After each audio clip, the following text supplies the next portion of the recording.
Hello, my friends, and welcome. Welcome to another episode where I review vintage fountain pens. Today, I have for you two fountain pens in their original velvet boxes. They are made by the same producer.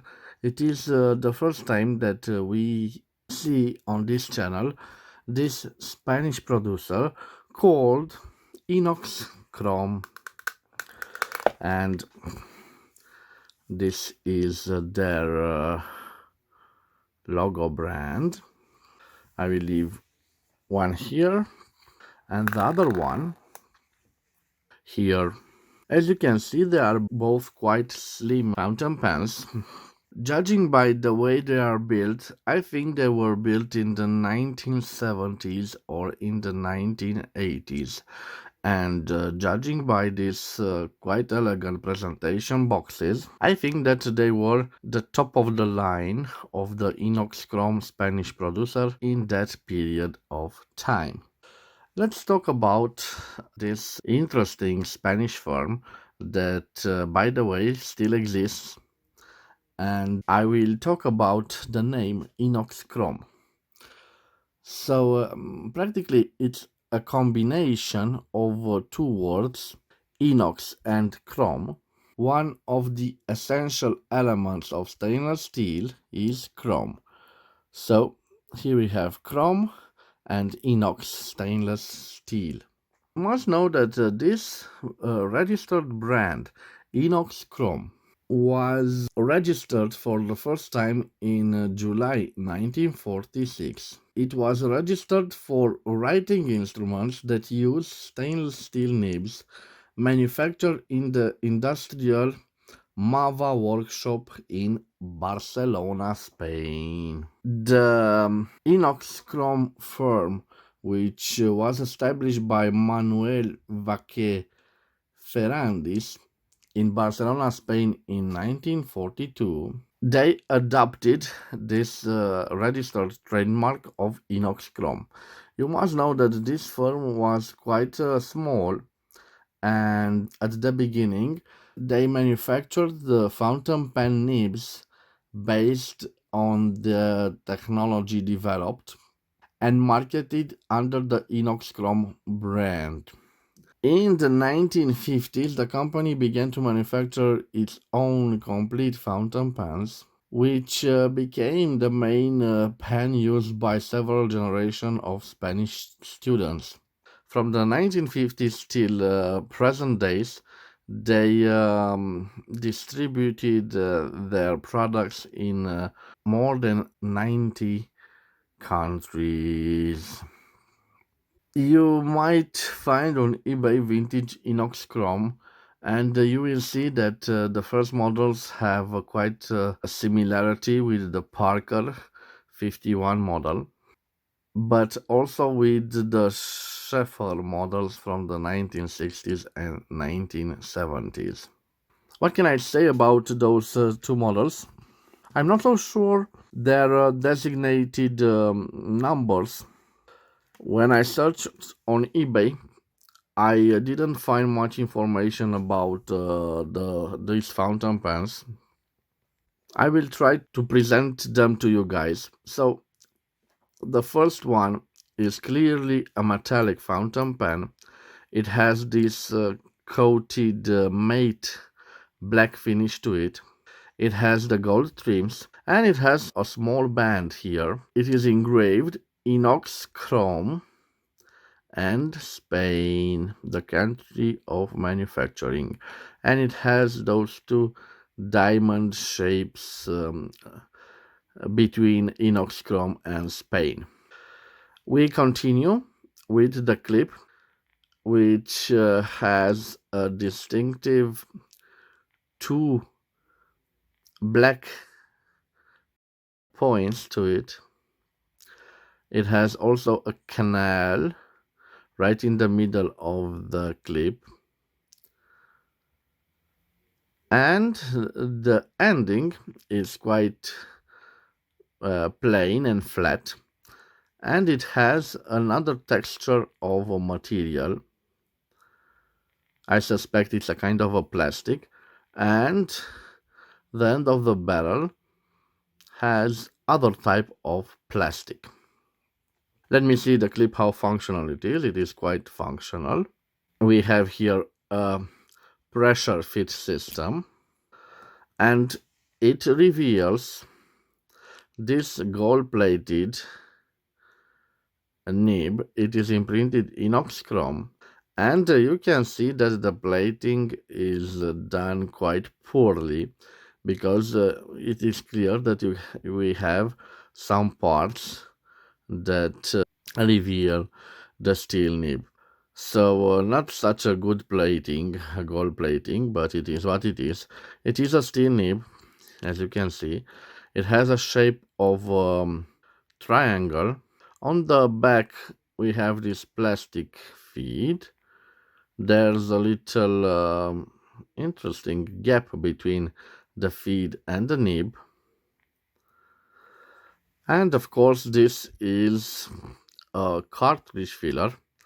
We will see if it takes also international size ink converters. Something that I don't like is this grip section that is made out of plastic. This is a metallic. You know, I prefer metal on metal. This is the weak point of this fountain pen. If you carry it in your pocket, it might get damaged if you bend it in a way like this way, especially when we don't have the cartridge fitted to it. So this, guys, was the first fountain pen, and let me show you the second fountain pen. It comes also in a elegant box. This time the texture of this inner sleeve, it is made out of a caramel looking material, but it is in tone with this beautiful, let's call it a color scheme. If I didn't know better, I call it like Dushin, but it doesn't have any markings. So again, a metallic fountain pen, but this time with a quite nice color in comparison with the matte color of the other fountain pen. This time it's interesting because we have the gold trims also at the end of the barrel, and also here on top of the clip and of the cap. Returning to this fountain pen, we can see we have two dots, but in comparison with the other that had black dots, we have here brown dots. The same design of the clip, the same material at the end, this black material. But the back of this fountain pen is all made out of gold-plated metallic part. In comparison with the other fountain pen, we have a plain steel nib, no gold plating here. So let me show you in comparison the two models. This was definitely also imprinted with Inoxcrom. And you can see here that the feed on this model, it is quite close to the nib in comparison with the other model, where it seems it was bent. I will say that this is the same feed, the same plastic feed, and this model also unscrews, and it reveals a cartridge, and I think it is an international type of cartridge. We will check it out in a few moments. Again, the plastic screws, I don't like them, but this is the design of the fountain pen, and I don't know why they remind me of the Parker 75, but they have this grip section, this plastic grip section, Maybe because of the colors the Spanish use. I'm not so sure. Okay, so guys, I will leave the dimensions of both of the fountain pens, starting with the black one, and then this. I'm not so sure about the pattern, but I will call it brown caramel ending. Of course, it's just applied on the metal part. They are quite light fountain pens for being metallic fountain pens. Let me take the box here, the cap here, and the cap here. By the way, let's check them out if we can post the cap. You can see me? No. Oh yes. It's not a perfect fit, and of course it will leave marks. And I'm not so sure if in this lighting I can show you, but maybe I can. Let me see. I want to show you the inner part of the cap, and I'm trying to bring a source of light. You can see there is metal, but at the ending of the cap you can see barely there a plastic cap, which I believe it has the role to securely fit this pen. Of course you have to push it quite hard, and now I believe it got in touch with that plastic material, so now it poses quite well. And because we have that plastic material, indeed the scratches are avoided. Let me see if the other fountain pen has the same design. Yes, it has the same design, but let me see how it poses. Again, you have to push it quite well to bring it in contact with that plastic part. Okay, so for the writing samples, I have here some cartridges, and I promised you that I will use international cartridges. I have here a box of Pelican cartridges, and why not? I will test the same color on both of the fountain pens to see if there are differences between the two nibs. I hope that I have enough cartridges remained. So one, okay, it's clear. The color, as you can see, is royal blue. I will put them here. So I'm sorry guys, I didn't have time to clean those fountain pens. So it might take me a minute or two to make them work. Let me push it and let's give it a zoom for you to see better, guys.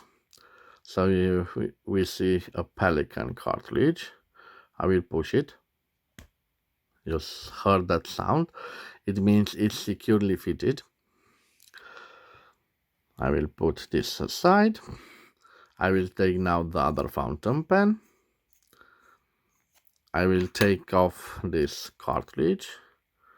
Oh, it's quite well stuck in there. I hope I don't... You see, this plastic part should be out of metal. And an advice to you guys, if you have these types of fountain pens, try to use only the ink converters, because when you do this operation on and off, I will change the cartridge, you put pressure on this plastic part, and better of you to use, if they are compatible, the ink converters. So I will put the caps one here because I don't write with them posted. Before I will put back the barrels on each of them, I will try to see if they work for the first time. And Let me see. No. So this one doesn't work. I think I will leave it. No, I will leave it in this position. And let me see if the other one works. This seems to want to work. Okay. Okay, guys. So you know the procedure. Best that you leave them on like this for an hour or two. But we don't have time for this. So I will gently squeeze this cartridge.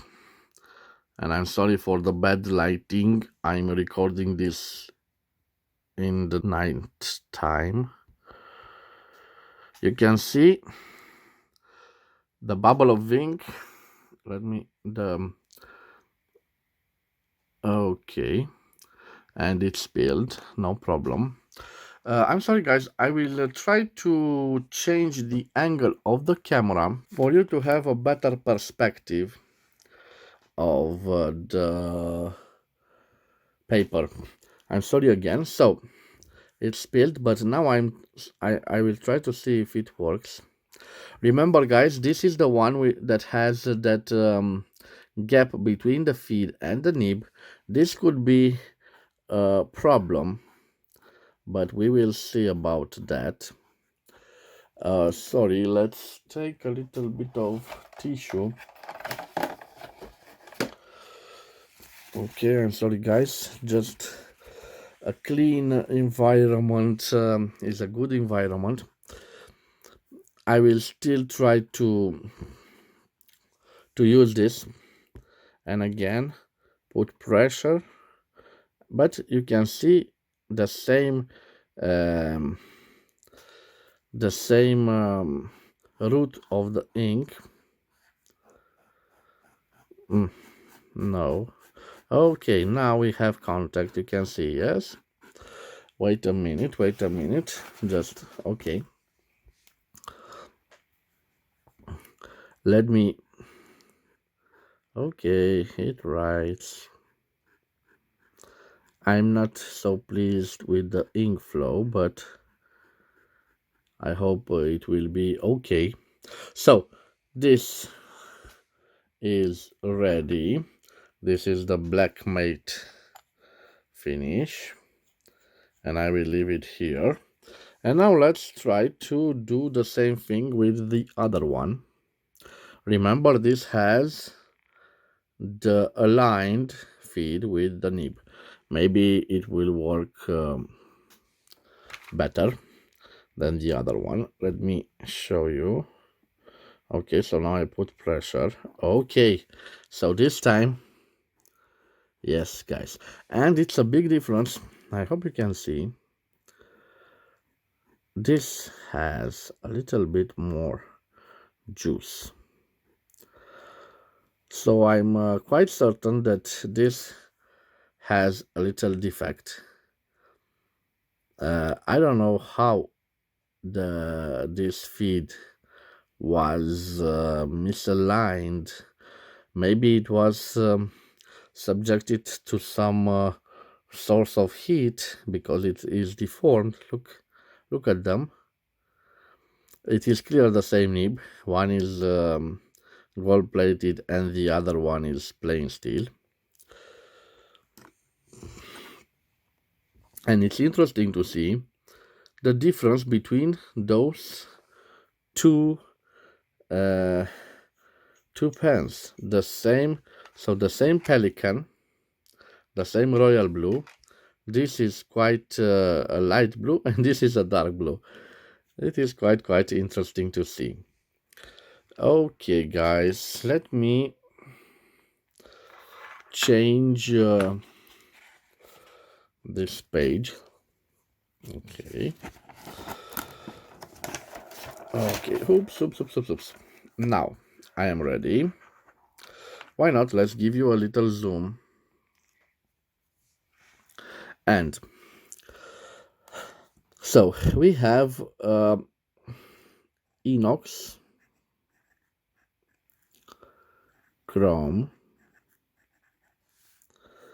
from Spain.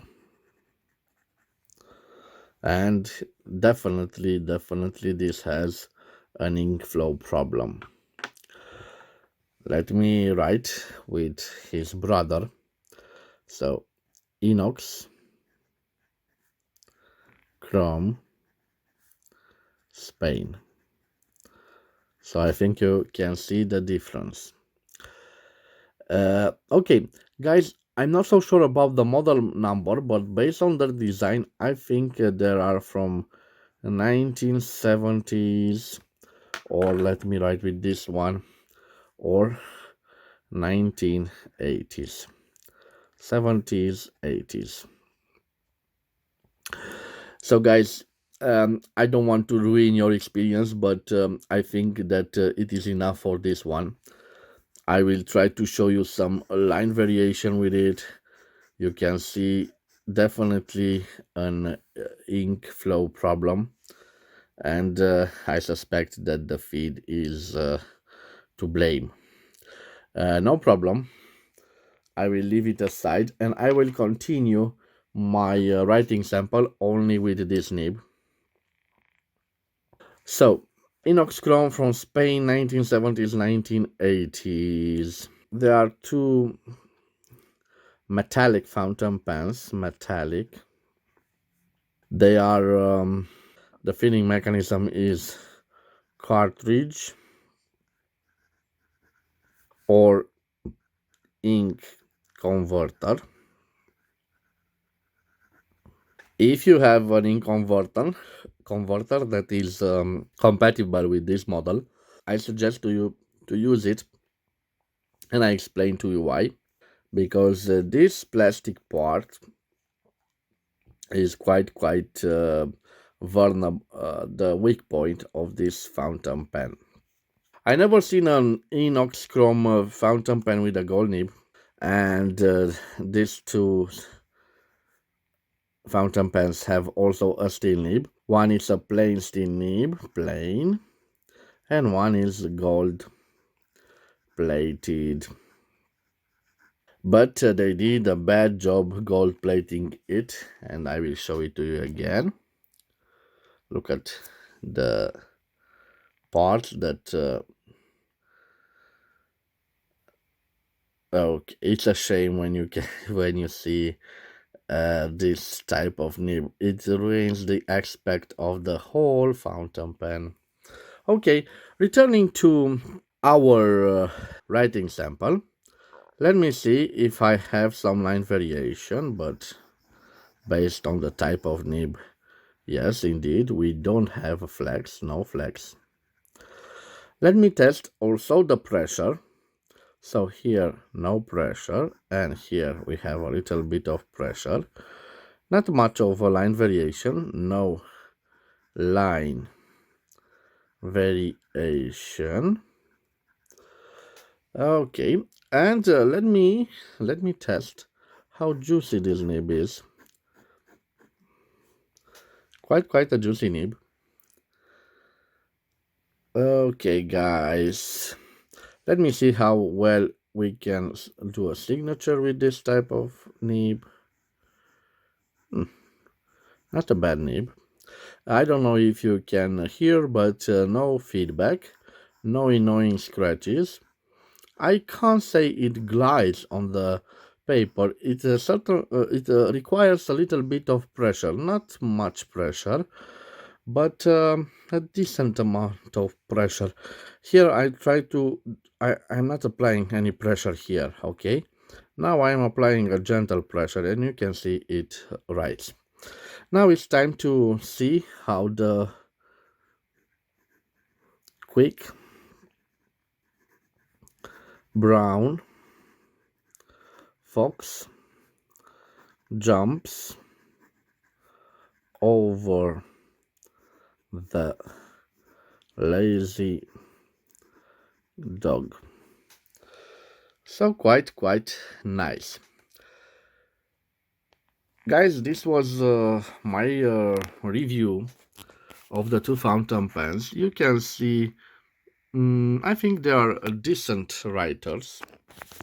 Of course, I'm sorry for the black one, which has definitely some troubles.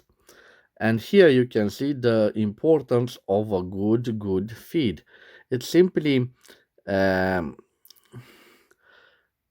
it doesn't send the ink to the to the top of the nib, so it is quite a problematic one.